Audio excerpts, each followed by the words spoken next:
Hello students, in today's session we will be learning about resettlement and rehabilitation of people. People are forced to move out of their land due to both natural and man-made disasters.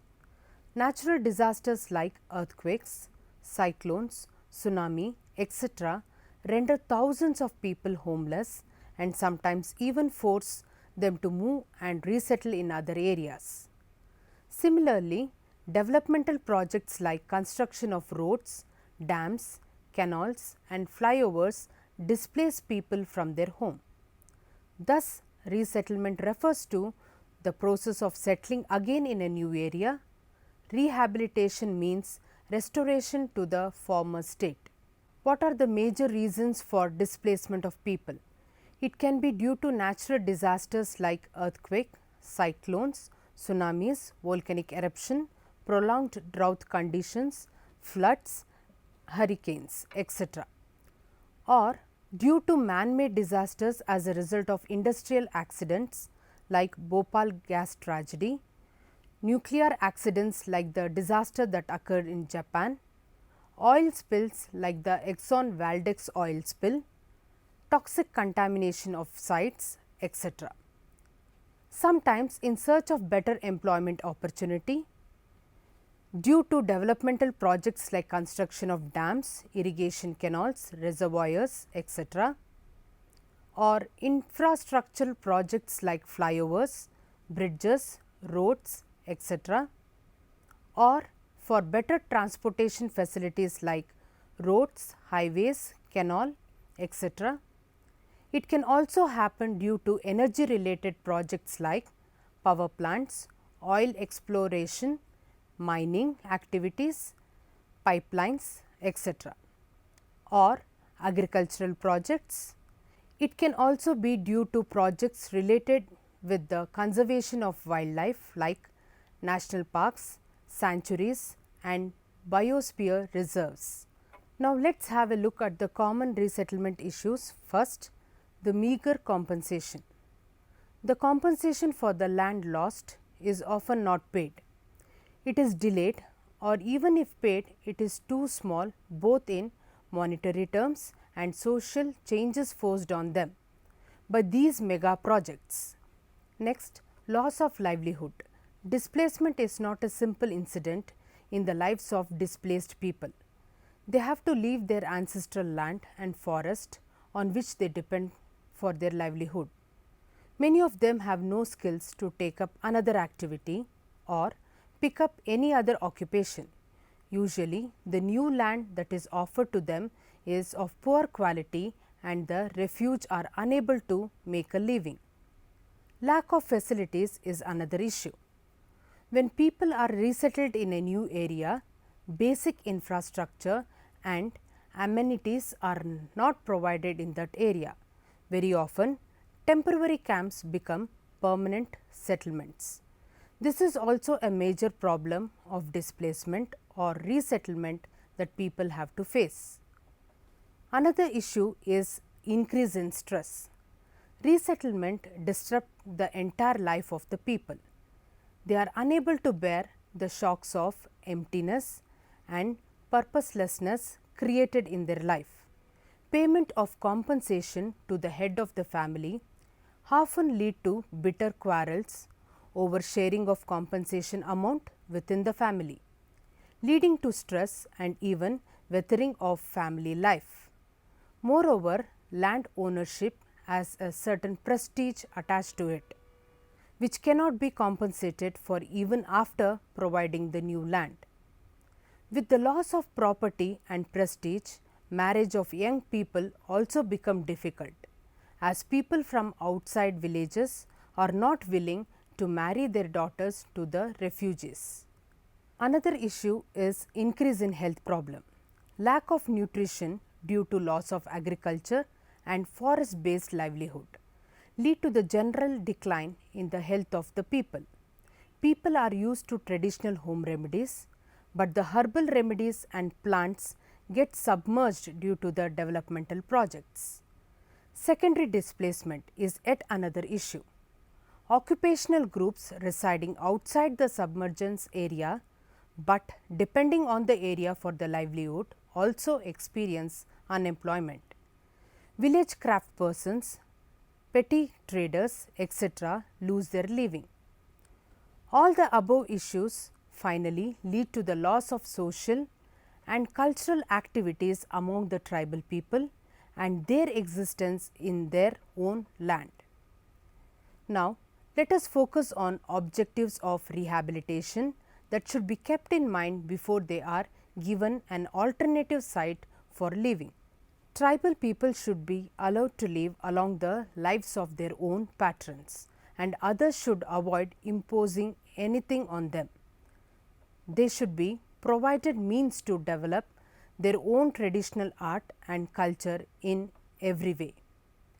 Villagers should be given the option of shifting out with others to enable them to live in community based life. Removal of poverty should be one of the objectives of rehabilitation. The people displaced should get an appropriate share in the fruits of the development. The displaced people should be given employment opportunities. Resettlement should be in the neighborhood of their own environment. If resettlement is not possible in the neighborhood area, priority should be given to the development of the irrigation facilities and supply of basic inputs for agriculture, drinking water, wells, grazing ground for the cattle, schools for the children, primary health care units and other amenities. Villages should be taken into confidence at every stage of implementation of the displacement, and they should be educated through public meeting, discussions about the legalities of the Land Acquisition Act and other rehabilitation provisions. With this basic knowledge on resettlement and rehabilitation, let us understand the subject with case study. Narmada Valley Project. The Narmada Valley project is made up of plans for 30 major, 136 medium and 3000 minor dams in India.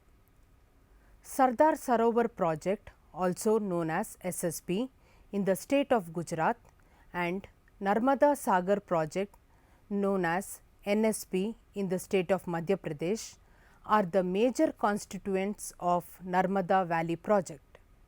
The state governments of Gujarat and Madhya Pradesh claim that the SSP and the NSP would irrigate 1.9 million hectares and 0.14 million hectares of land and generate 1450 megawatts, 1000 megawatts of power respectively.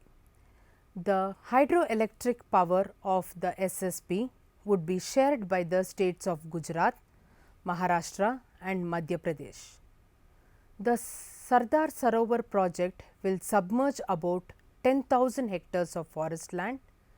The case of the Narmada Sagar project is even worse. It will submerge 40,332 hectares of forest land. The forests to be submerged are basically teak, the excellent strands of bamboo and other woods. The only pure strand of Anjun, the plantation known for its medicinal value, is located in Dewas, district of Madhya Pradesh. Many of these species no longer naturally regenerate. Although the Madhya Pradesh state policy guarantees that for all forest areas submerged in the project, an equal area will be provided under compensatory forestry. These projects will also flood a large amount of agriculture and grazing land. Most of the agricultural land situated close to the river Narmada is highly fertile and produces fine yields of wheat, jowar or barley and cotton. Official documents for NSP says big chunks of cultivable land are not available in Khandwa, Kargun, Dar, Jabwa, Dewas and other districts. In these circumstances, the only course left is to allot the affected families small bits of government land available in the nearby districts. of the submergence area. This policy would lead to serious socio-cultural disruption in the life of the area's residents. Project report of the NSP states the impact of the project on the wildlife shall be nil, since wildlife has got natural characteristics of shifting to nearby jungles whenever it is left unsuitable to them. In other words, the wildlife will relocate itself. Similarly, the policy document prepared by the government of Madhya Pradesh says wildlife in submerged forests will be guided to adjacent localities. Out of more than 25,000 people affected by the SSP in Gujarat and Maharashtra, more than 90% of them are the members of Bihil and Tadavi tribes. Most of them are landless and fall in two categories: traditional tribal cultivators with no land titles and the real landless agricultural laborers found in many villages of Madhya Pradesh. For the forest dwelling tribals, the most serious impact of displacement will be the separation from their natural surrounding. The forest and the river play central role in their cultural and economic life.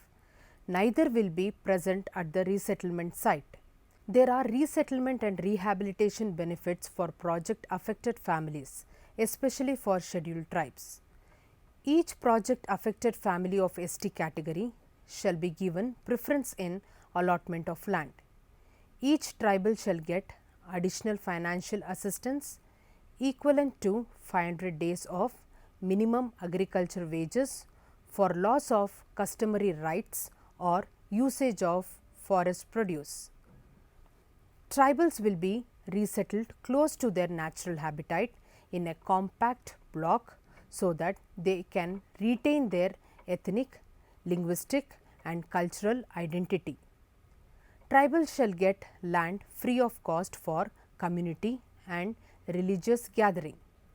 Tribals resettled out of the district or taluka will get 25% higher R&R benefits in monetary terms.